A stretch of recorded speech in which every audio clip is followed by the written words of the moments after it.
కలకల కులాలి జో కులుకుల కులాలి జో కలికి చిలక కలత పడక కలికి చిలక కలత పడక కలల ఒడి చేరాక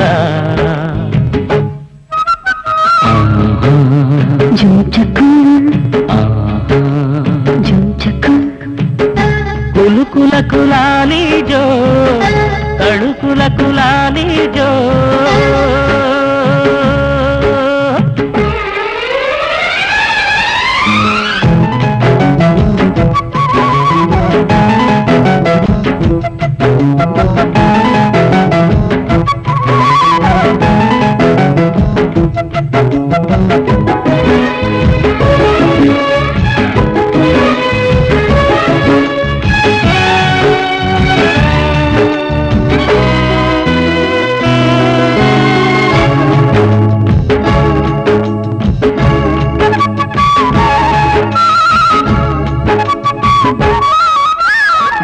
కలిసినదొక తార జతులను పలుకు సితార మతి చెడు సొగసులు ఔరా వెతికిన దొరకవులేరా స్వరాలలో కోయిలమ్మ సరాగమే ఆడగా పదే పదే పూనలమ్మ పదాలుగా పాడగా అండ కోరి వచ్చేనమ్మ కొండపల్లి బొమ్మ గుండెలోన విచ్చేనమ్మ కొండ మల్లి రెమ్మ పండులాగా దిండులాగా చెండులాగా ఉండిపోగ పండగాయ పండు వెన్నెలా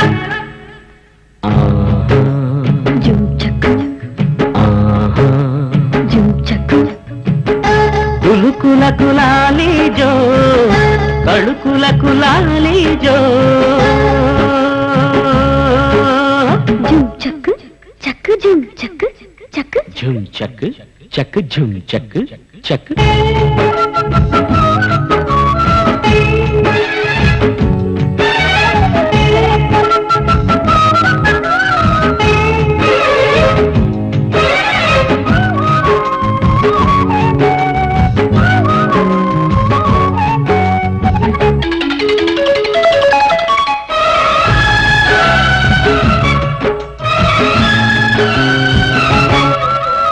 ఉరుకుల పరుగుల జాణ దొరికిన సిరుల ఖజానా తొలకరి అలకలలోన చిలికెను వలపులు మైనా మరి ఇలా మారమైతే ఫలించున కోరిక కథేమిటో తేలకుంటే లభించున తారక అందమంత విందు చేసే కుందనాల కొమ్మ ముందు కాళ్ళ బంధమేసే చందనాల చెమ్మ అందరాని చందమామ అందుకున్న పొందులోన నందనాలు చిందులయ్యగా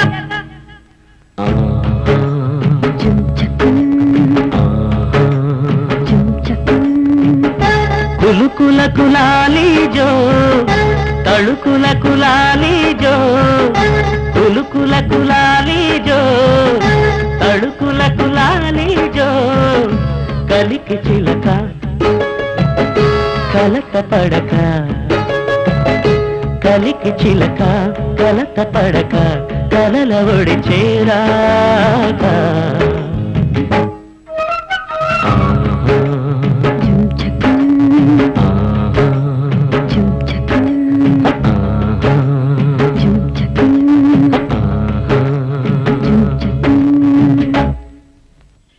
ఏరా రంగా 2 రోజుల నుంచి నీ కోసం చూస్తున్నాను. ఏమైపోయావు? పుత్తూరు వెళ్ళానండి. గోడౌన్ ఖాళీ చేయించిన గొడవలో మా తమ్ముడు ఎండిపోసి ఇరిగిపోయింది. పుత్తూరు తీసుకెళ్లి అక్కడ కట్టుకొట్టిని తీసుకొచ్చానండి. వాటన్నిటికీ మీకు టైం ఉంటుంది, కానీ మా కాలనీలో ఆ ముసలిదాని ఇల్లు ఖాళీ చేయించడానికి టైం లేదా? మీ బాస్ ఖాన్కి అడ్వాన్స్ ఇచ్చి 6 నెలలైంది తెలుసా? తెలుసు సార్, ఇప్పుడు అక్కడికే వెళ్తున్నాం. నేను ఖాళీ చేయను. ఈ జడ్జి గారు ఇచ్చిన ఇల్లు ఆయనే ఉండమన్నారు, నేను ఖాళీ చేయను. నేను పొమ్మన్నాను, పావే. పొమ్మంటానికి నువ్వెవరిరా? నేను చెప్తున్నాను, వెంటనే ఖాళీ చేసిపో, లేదా నిన్ను సంపి ఇల్లు స్వాధీనం చేసుకుంటా.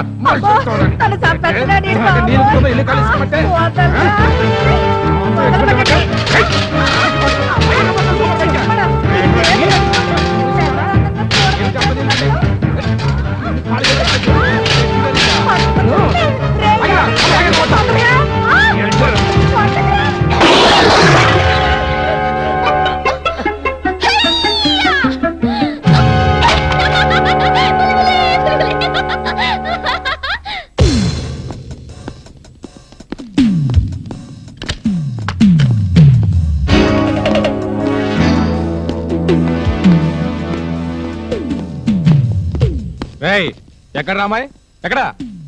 చూడండి, ఆ అమ్మాయి పిచ్చిది, మతిస్థిమితం లేదు. పోనీ అమ్మాయి చేసిన పనికి నేను క్షమాపణ చెప్పుకుంటాను. దయచేసి గొడవ చేయకుండా వెళ్ళిపోండి. పిచ్చిదైతే గదిలో పెట్టి గొళ్ళెం వేయి.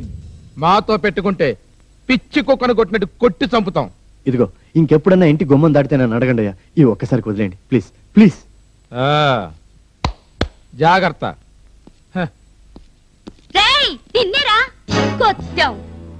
నన్ను పిచ్చుకుంటావురా? నువ్వే పిచ్చుకోవరా?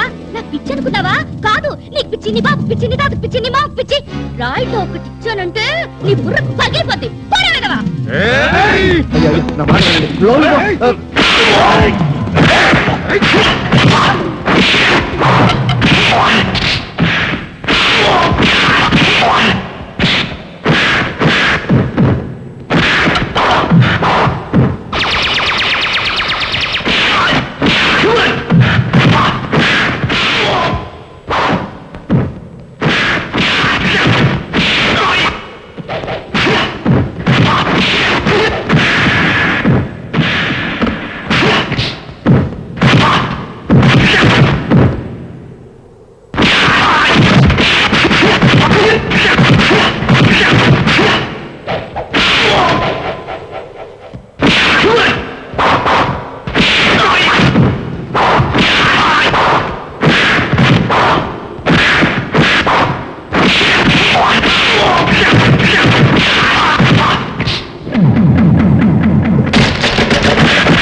నిన్ను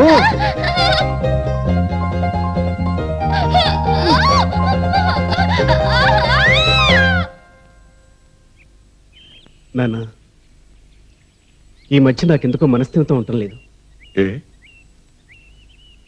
నిద్రలో ఒలికులికి పట్టం, ఏవో పేడకల్లు. ఇంతవరకు నాకు పిల్లలు లేరన్న బాధ నన్ను మనశ్శాంతిగా ఉండనివ్వటం లేదు. ఆ రోజు నేను చేసిన తప్పే దీనికి కారణం అనుకుంటున్నాను. తప్పుదిద్దుకోవటం నీ చేయి దాటిపోయింది. ఇప్పుడు గతాన్ని తలుచుకుని బాధ పెడితే నలుగురికి తెలిసి నవ్వుల పాలవుతా. తెలియనివ్వండి. అంత ధైర్యం ఉందా నీకు? లేదు. ఎందుకు ఈ అర్థం లేని మాట? ఇంకెప్పుడు గతాన్ని ప్రస్తుతంలోకి తీసుకురాకు.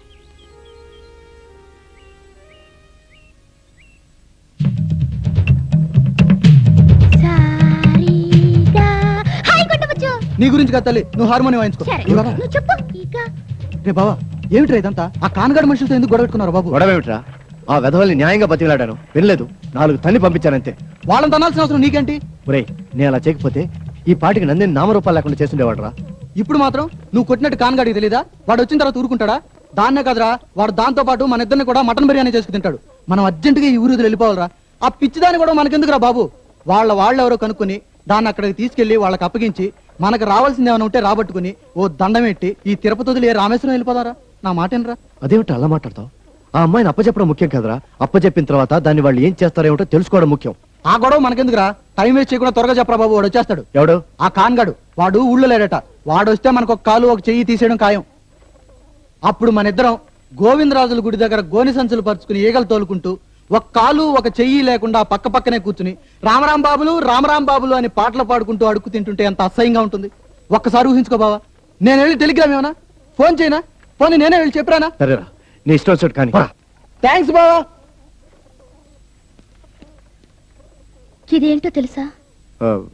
టెలిఫోన్ కాదు, పౌడర్ డబ్బా అని నాకు తెలుసు.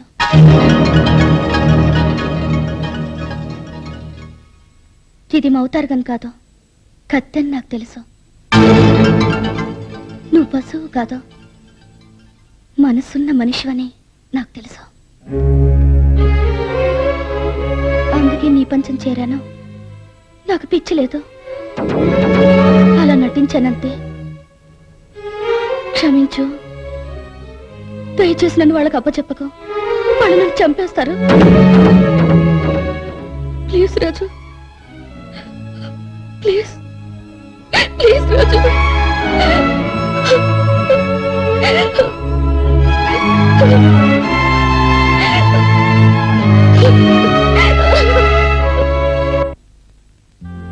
అమ్మని నేను ఎరగను. నాన్న లీలగా గుర్తు. పెట్టె నిండా చాక్లెట్లు, ఎన్నెన్నో కొత్త గౌన్లు, రిబ్బన్లు తెచ్చి అనాథాశ్రమం వార్డెన్కిచ్చి అప్పుడప్పుడు నన్ను చూసి వెళ్తుండే ఆయన్ని నేను స్వీట్ మ్యాన్ అనేదాన్ని. క్రమంగా ఆయన రావడం మానేశారు. చివరిసారిగా వార్డెన్కి ఆయన రాసిన ఉత్తరంలో నా పేరున బ్యాంకులో డబ్బేసినట్టు, ఇక నా బాధ్యత ఆయనకేమీ పట్టనట్టు తెలియచేశారా. వార్డెన్ బ్రతిమాలితే మా నాన్న అడ్రస్ ఇచ్చిందావిడ. నోరారా ఒక్కసారి నన్ను పిలవనైనా పిలవని, నా కన్న తండ్రిని కనీసం దూరం నుండైనా చూడాలనే ఆశతో ఆయన్ని వెతుక్కుంటూ ఈ ఊరొచ్చాను. ఈ ఊర్లోనే ఉంటున్నారైనా. ఎవరు?